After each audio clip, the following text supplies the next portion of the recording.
Fanboys and fangirls, welcome back to another episode of Running Down Mid. As always, I am Exile, and with me is my right-hand man, Funzy. We're in it to win it this week, so let's get into it. Sad news is C9 dropped one, and TSM didn't, so... Can I say it? Oh, God, whatever. Is it TSM, like, the best team, like, ever? Come on, you know you agree. No, it's terrible. And C9 is... If we read the script that says C9's a little bitch and you know it in your heart, I don't believe that is the case, but man, has it been rough. Oh, man. I don't understand subbing. Subbing sucks. I've said it since week one. Hey, guys, guess what? Pro teams should watch our show and then follow up with, do not sub. Ever. Unless your guy is fatigued, dying in his chair, or he just got wrecked. I mean, straight up rickrolled, then I'm okay with subbing.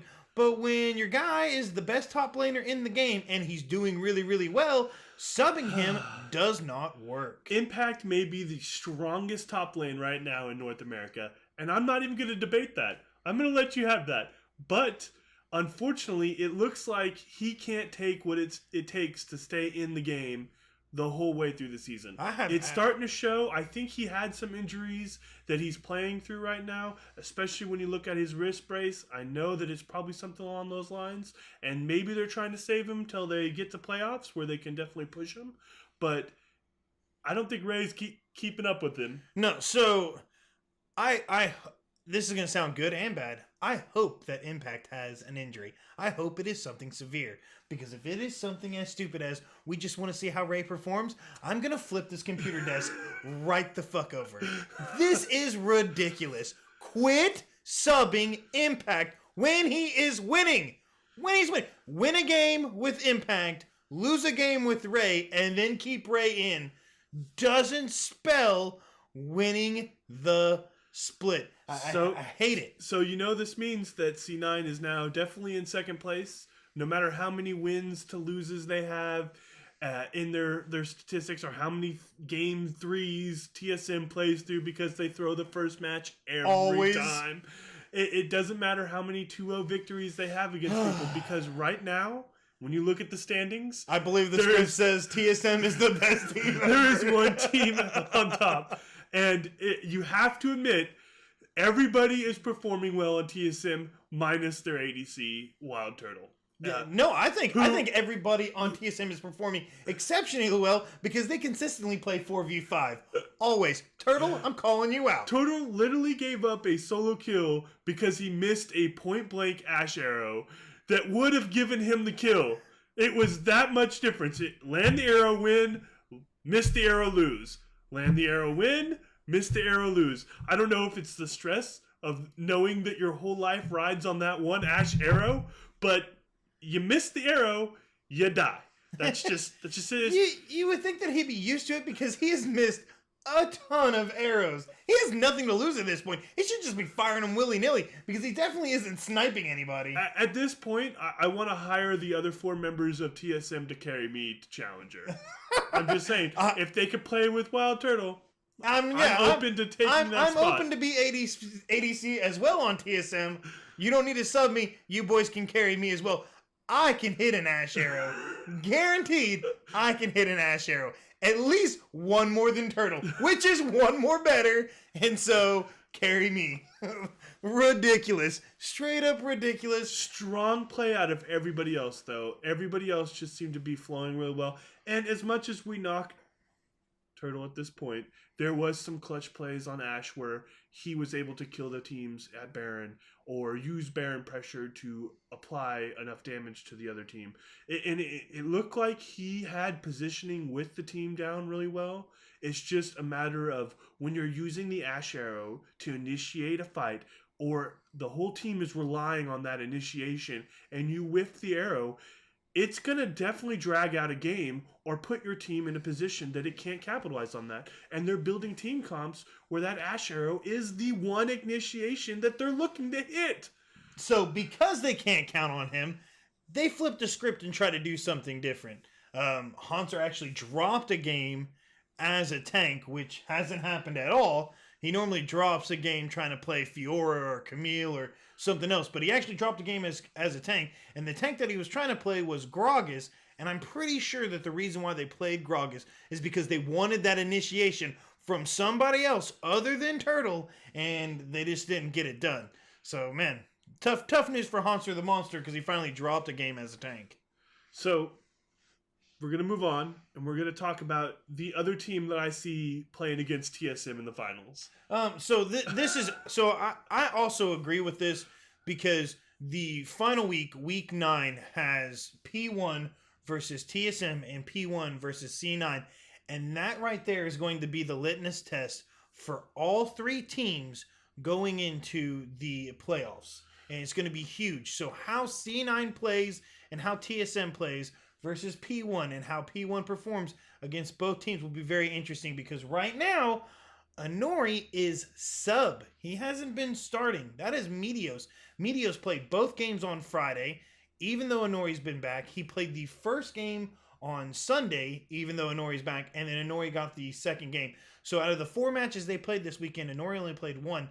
And I am really curious as to see where they're going to take this in the last 4 matches of the split. And when you see those 2 players, when you see Inori and you see Meteos and you put them side by side, they could not be 2 of the most polar opposite junglers. Completely different guys. And that's nice for building team comps. If you know that you're going to go into a game where you need a carry jungler that can get an assassination in the jungle or in a side lane, then yes, Inori is going to be the man to go to. But when you need somebody who can initiate with a jumping out of nowhere on his favorite champion of all time, Zach, he performed really well. He's going to be able to do that. He's going to be able to apply that pressure, and he's going to make the other team fear it because he's got enough experience sitting in that seat playing in those circumstances that he can bring the heat. But you can't talk about P1 without talking about the best ADC in North America. As it stands right now, Arrow had the most cleanest game on Ezreal I have seen in North America. In North America, agreed. Arrow, tip of the cap, sir. He is by far the best ADC this entire season and performing really, really well. His team is won 4 out of the last 5 matches. They are on fire like the Firebirds of their logo. Extremely impressive, and Arrow is definitely leading the way. It reminded me very much so of a gentleman on the SKT team that likes to main Ezreal. Ezreal is doing really, real big, has like a real big comeback here in these last couple weeks in North American LCS, and Arrow looked really good on him. I have to say it's because he is the one champion that you can leave in the bot lane to 1v2 and not have to worry about. He has the best survival rate when you put him against an assassination jungle, so he could keep himself alive while the support goes and supports the other lane. If you know you're going to go into a match where the mid lane is going to be the one that you're going to funnel the pressure into and snowball, then yes, you're going to need a support that can definitely travel to the mid lane and apply extra pressure for them, and maybe even transfer that into a kill. And that's what they did. P1 did that flawlessly. They knew they had to play around their mid lane, and it showed. And because of that, he was able to keep himself in check and survive in those bad situations. Yeah. And there have been other ADCs that have looked really well on this champion as well. Trevor Hayes, Mr. Stixay, looked incredibly calm, cool, and collected against C9 with 2 matches on Ezreal, and both of them were to a winning effect. Granted, though, one of them, for some odd reason, Sneaky was playing Jace as ADC, which I'm sure was a mess up on their team's part by picking Jace, but holy crud, boys, way to crap the bed on that one. Giving CLG a game because you have no late game ADC, you have Jace. Yeah, and the Jace DC. If you're watching, it had to have been, because the look on Contrax's face, you could tell that it was a mispick. I know that Sneaky had been doing Jace in the bot lane on his stream, but I don't think they were ready to pull that on the big stage. I think that was definitely a misclick, and it definitely cost them in a game that they shouldn't have lost. And because of that, it's definitely shifted the momentum. CLG is definitely into the playoff bracket side of things now. They're still 7-7, still a perfect 500%, but they're looking really good. Last 5 games, they have 3 wins, 2 losses. They're picking up steam, and they're getting cohesion down. The only thing that they have really going for them is FlyQuest is die quest right now. They are falling and falling hard. Boys, it is so sad to see High and the guys just crash and burn. I don't know what's going on. I think that teams are starting to wise up to their play style, and they're definitely losing momentum because of that. Their off-meta picks, although were a shock at the beginning of the season, I think teams are starting to be prepared for that. And because they're playing off-meta picks, for a reason off-meta picks are off-meta is because they're not as strong. Yeah. And it's starting to show. And you can only shot call and be experienced enough to play against that. And that's only going to take you so far. At this point, the teams are wising up, teams are coming together, teams are learning, and it just seems like FlyQuest isn't learning fast enough. I think FlyQuest's main reason is that they are losing the second part of League of Legends. We've said it time and time again on the show. I say it all the time in real life. League of Legends is a 2-part game. One part LOL, the other part is broken hearts and busted egos. And right now they have a bunch of busted egos and a bunch of broken hearts. And you can tell just by the way they're extremely passive. They are not aggressive. Far from week 3 where you have High flying around on his murder death bomb crazy machine. Like, they are not aggressive. They are not getting the kills. They are extremely passive. And when you consistently let teams take things because you're too scared to come out of your own base, too scared to come out from underneath your own turrets, you will lose, and you will lose bad. They did put up some great defenses while they turtled in a couple of games, but it's just they're turtling. They're playing shotgos and stuff, and I know that they're trying to get comfort picks on Moon and other characters, but they have to buckle down and pick a solid draft meta team if they want to get in this, because right now they are plummeting. CLG is looking to move up on them. Dignitas is looking up to move up on them. I mean, Dardoch and the rest of those guys, they're kind of floundering about. But I mean, if FlyQuest keeps doing what they're doing and keeps dropping games, you only have 4 games left, and right now they're tied for 4th, and they could easily drop to 5th, 6th, or 7th, and then if you're 7th place, you're not even going into playoffs. Far from when earlier at the first half of the split, they were at the very top of the standings, and now they have just plummeted, and it's been really, really bad watching it. You can see it on their faces how frustrated they are, how disgusted with their team play they are. They look really, really downtrodden, and it's awful. But on good noted, guess who's back? Back again. DL's back. Tell a friend. I can't tell you how much of a fan of Doublelift I have been. CLG to TSM to now TL. I honestly, I think I'm at to shed the TSM jersey on the weekend and put the TL one back on because they brought in Doublelift, and it must have taken them busting open every player's piggy bank to get him to come.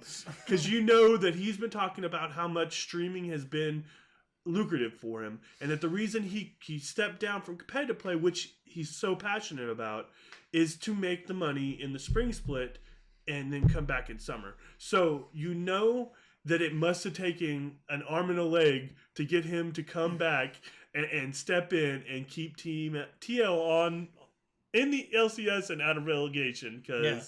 So I don't know if Liquid gave an arm and a leg, but he definitely gave the Benjamins. If we had like a late breaking news desk Tuesday, we would have been here like 12 p.m. Like when people are announcing it during their streams, like DL's like, well, gotta get on a plane. See you boys in LA. And you're like, click, end stream. What? Question mark? Like, it's crazy. So TL's like, hey, we're gonna move old Piglet in mid and see how that goes. All right, well, that's great, but we need something else. And they're like, well, we'll get Doublelift. All right, we'll get Doublelift. You know what, Matt? You're not really cutting the mustard, and we're going to put you on a probation period, and we're going to pick up Adrian. And this last weekend was Matt's make it or break weekend, and he had some 7 death games, 8 death games. I think there was one match where he was in double digits. I think we might have seen the last of Matt, and that's really sad because I like my big men, and I like big men supports, but Adrian, I think they're going to fly him from Houston and be like, well, you only got the weekend off, Adrian. Come back in and be our support. I'm pretty sure that we're going to see Adrian, Doublelift, and Piglet rounding out the mid and bot section of Team Liquid. And this is literally all to keep them out of relegation, because right now they would need a lot of help from a lot of teams just crapping the bed and losing every game. And then they would have to do something that they haven't done, and that's put back back-to-back wins 2 weeks in a row just to get in the playoffs. So playoff hopes are pretty far from. And they have a strong schedule for the end of their weeks, And too. they have the hardest schedule because they have to go through the top 4 teams every step of the way. So I don't see them turning out a bad one on a TSM. They went 1-1 with Doublelift in there, and Doublelift only had like maybe like a day, I think, to practice with the team. So there's not like there's a whole lot of synergy built up already. Yeah. But you know, it all started because Doublelift reached out to them just to get into some scrims to help them, you know, boost up their performance during the week, and it's just. Now we're seeing him back on the stage, and it looked like he was part of the team. So a lot of money's traded hands, and there were a lot of people on Twitter and in videos and streamers that were griping and complaining like, oh, look at the rich kids, you know, we're all just poor kids looking at the rich kids party and watching them trade hands, boo-hoo, and they're all upset. If you guys are wondering, like, how can players get traded so fast and how contracts can get bought, it's really easy. Esports does not have a collective bargaining agreement. No CBA and no players union allows ownership to do whatever they want so long as they don't infringe upon the initial contract. They can do whatever they want. As long as they don't break the poaching rule, and that's all that matters. And that is literally the only thing Riot demands is that, you know, somebody doesn't actively go look on your roster, actively start sending guy, hey man, we'll give you 10 mil, you come on our team. As long as they actively don't do that and then cause that guy to want to leave the team, as long as it's copacetic between owners and coaches, man, players can do whatever they want. Because Adrian was happy being on P1. Adrian liked playing with Meteos, did not like playing with Inori. The little ruffles in the feathers, and they shipped him right out. Of course, TL was quick to pick him up because they're like, hey, guess what? We need a support. Stoink! And so, I mean, it's been really, it's interesting. You don't see that in any other sport because every other pro sport, you have collective bargaining agreements and you have player unions, something that players in other countries in esports have tried to do, and those have consistently been shot down. I don't know if we'll ever see that. If we do, it's going to take probably like every other pro sport. It's going to take a strike for that to happen. But if, you know, these teams ever strike, I will straight up be scabbed. I will be on that pro stage. You can guarantee I will submit my name to wanting to take my old butt up there. If Lemonation can play on a team, so can this cat. So that's it for this week. I hope you guys enjoyed the information. And, of course, like, comment, share, tell your friends, tell their friends, tell their friends. Yeah, so, I mean, seriously, we had one video 2 weeks ago hit our 1,000 view marker, and we haven't come close since then. We've been hovering around 500 views. If we get to the 1,000 view marker, we will pick out anybody that, you know, subscribes to the channel and comments on the channel. We will pick you out and give you free RP. Right now, Dry Watery is the one guy that really wants that RP. I will give it to him if we get 1,000 views, if nobody else is going to like and subscribe.